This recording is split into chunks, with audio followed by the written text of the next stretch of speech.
ఆకాశవాణి కొత్తగూడెం కేంద్రం.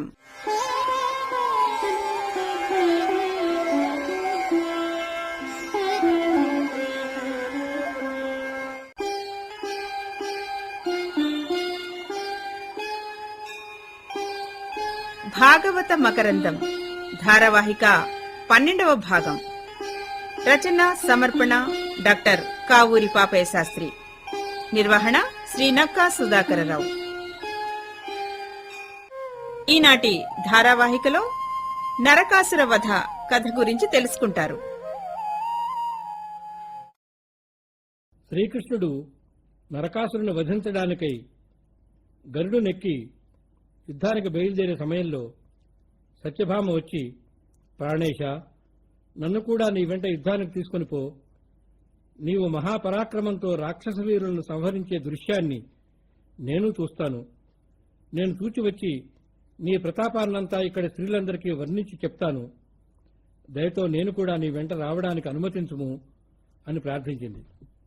శ్రీకృష్ణుడు చిరునవ్వుతో, సమద పుష్పంధయ ఝంకారములుగావు, భీషణ మకరీంద్ర బృంహితములు, వాయు నిర్గత పద్మ వనరేణువులుగావు, తురగరింఖా ముఖోద్ధూతరజము, ఆకీర్ణ జల తరంగాసారములుగావు, శత్రుధనుర్ముక్త సాయకములు, కలహంస సారస కాసారములుగావు, ధనుజేంద్ర సైన్య కదంబకములు, కమల కలహార కుసుమ సంఘములుగావు, చటుల రిపుశూల ఖడ్గాది సాధనములు, కన్య నీవేడ రణరంగ గమనమేడ, ఒత్తు వేగమ నిలువుము వలదు వలదు.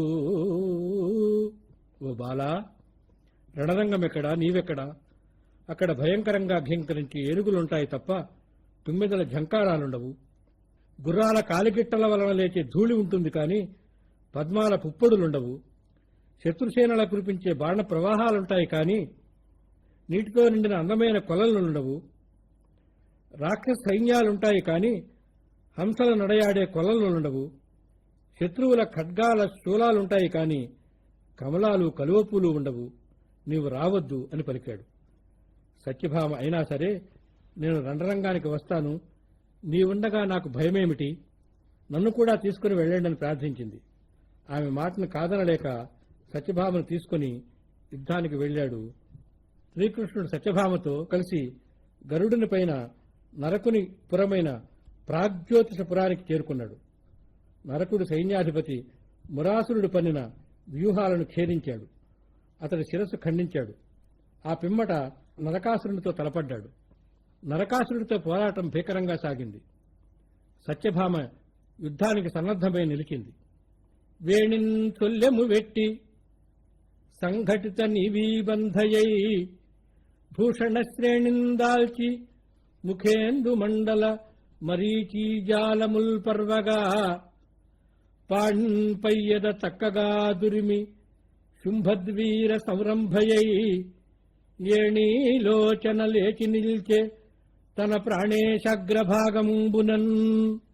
జడను ముడిపెట్టి బయట చెంగుడు నడుముకు దోపి ఆభరణాలు ప్రకాశిస్తుండగా చంద్రబింబం వంటి ముఖం నుండి కాంతులు వ్యాపించగా వీరనారి అయి హరిణాక్షి సత్యభామ తన ప్రాణేశ్వరుడైన శ్రీకృష్ణుని ఎదుట యుద్ధములకు సిద్ధపడి లేచి నిలబడ్డది. ఆమెను, ఆమె వీరనారీ సంరంభాన్ని చూచి శ్రీకృష్ణుడు ఆశ్చర్యపడి, లేమా ధనుజుల గెలువగలేమా, నీవేల కడగి లేచితివి ఇటురా, లే మాను మానవే నిన్, లే మా విల్లందుకొనుము లీలన్ కేలన్. ఓ లేమా, సత్యభామ, మేమున్నాం గదా దానవులను గెలవడానికి, నీవెందుకు యుద్ధం చేయడానికి సిద్ధపడి లేచావు? లే మానుకో, మానుకోకపోతే ఈ మా విల్లందుకో అని పలికి శ్రీకృష్ణుడు తన విల్లు ఆమె చేతికి అందించాడు. ఆ విల్లంది బలంబునుంది తదగణ్యానంత తేజో విశ్వేషావిర్భూత మహాప్రతాపమున వీరాలోక దుర్లోకయై తావేగన్ సగుణంబు చేసె ధనువున్ తన్వంగి దైత్యాంగనాగ్రీవా సంఘము నిర్గుణంబుగా రణక్రీడా మహోత్కంఠతోన్. విల్లందుకోగానే ఆమెకెక్కడ లేని ధైర్యం వచ్చింది, ఎంతో బలం కలిగింది, అఖండమైన తేజస్సు వచ్చింది. ఆమె మహాప్రతాపంతో శత్రువుల వీరులు తేరిపార చూడలేనంత వీరత్వంతో విరాజిల్లింది. వెంటనే వింటికి ఎలతాడును బిగించింది. రాక్షస వనితల మెడలలోని మంగళసూత్రాలు తెగిపోయేట్లుగా, అంటే ధనుజవీరులు మరణించేటట్లుగా రణోత్సాహంతో మహోత్కంఠంతో వీరనారి వలె విజృంభించింది. ఆ సౌందర్య రాశి వీరస్వరూపంతో విరాజిల్లింది. ఆమెలో వీర శృంగారాలు, భయ రౌద్రాలు కనిపిస్తున్నవి. ఆమె ప్రత్యాలీఢ పాదంతో, నుదుటి మీద పడుతున్న ముంగురులతో, చెవుల వరకు లాగిన అల్లెతాటితో ధనుస్సును వలయాకారంగా చేసి తెరుపు లేకుండా బాణవర్షం కురిపించసాగింది. జావల్లీ ధ్వని గర్జనంబుగా సురల్ సారంగయూధంబుగా ఆవిల్లు ఇంద్రశరాసనంబుగా సరోజాక్షుండు మేఘంబుగా తా విద్యుల్లత భంగి ఇంటి సురజిద్దావాగ్నిమగ్నంబుగా ప్రావృట్కాలము చేసే బాణచయము అంభశ్రీకర శ్రేణిగా.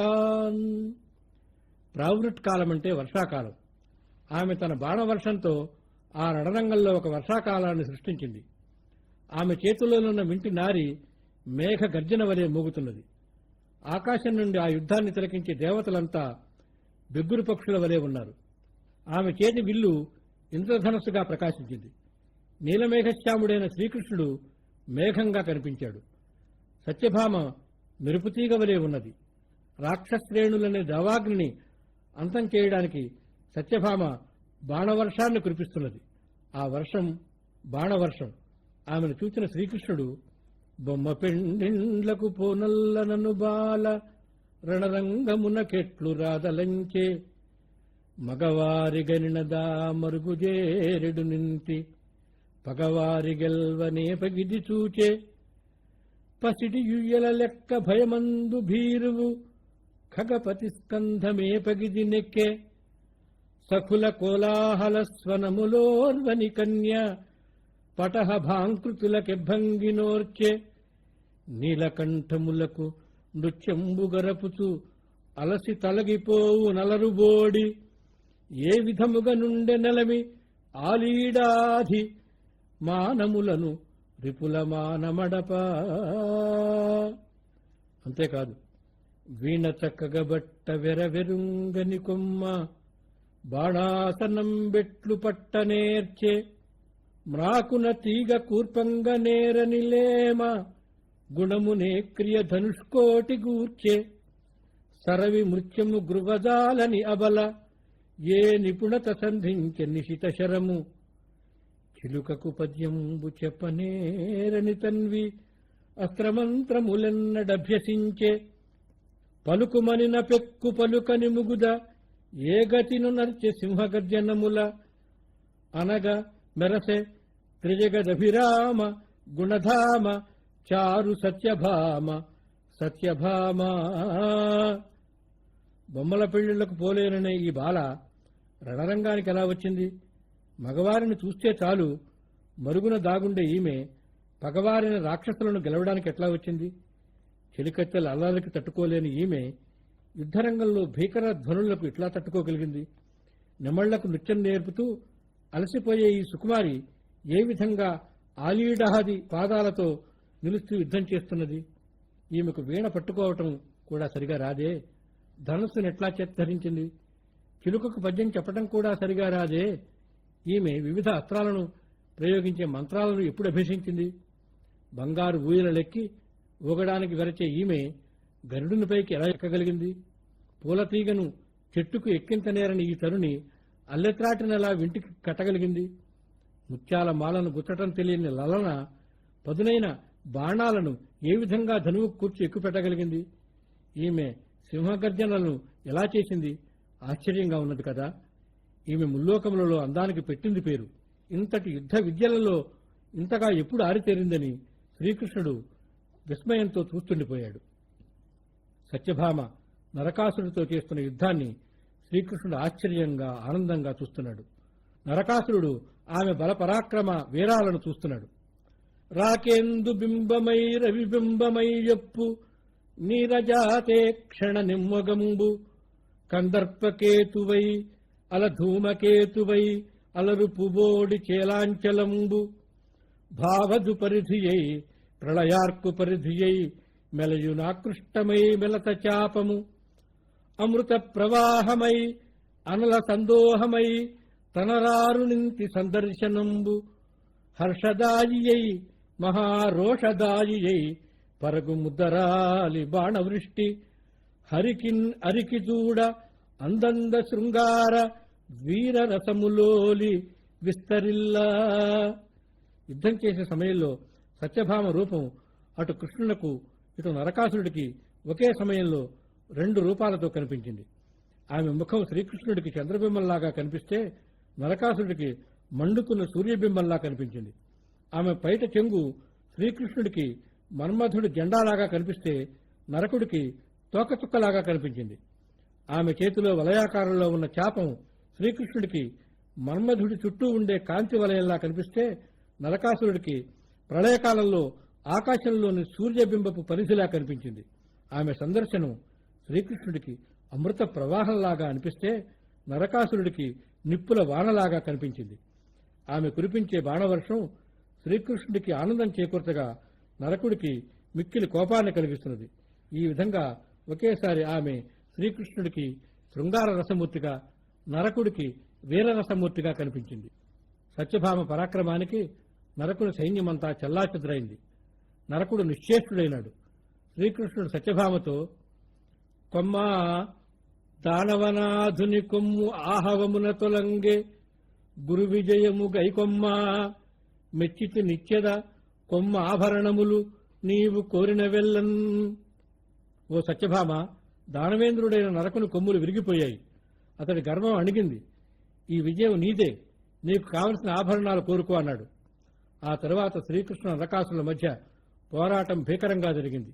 నరకుడు మదేభమునెక్కి శ్రీకృష్ణుడితో తలబడ్డాడు.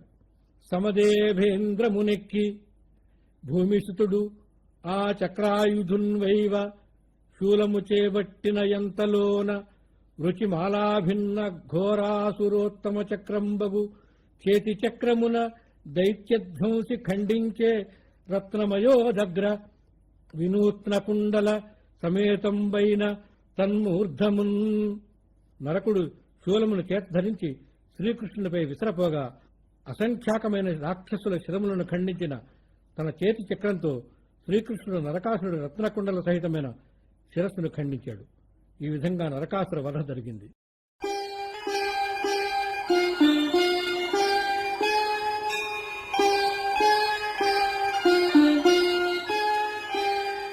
ఇంతవరకు మీరు భాగవత మకరందం ధారావాహికలో నరకాసుర వధ కథ గురించి విన్నారు.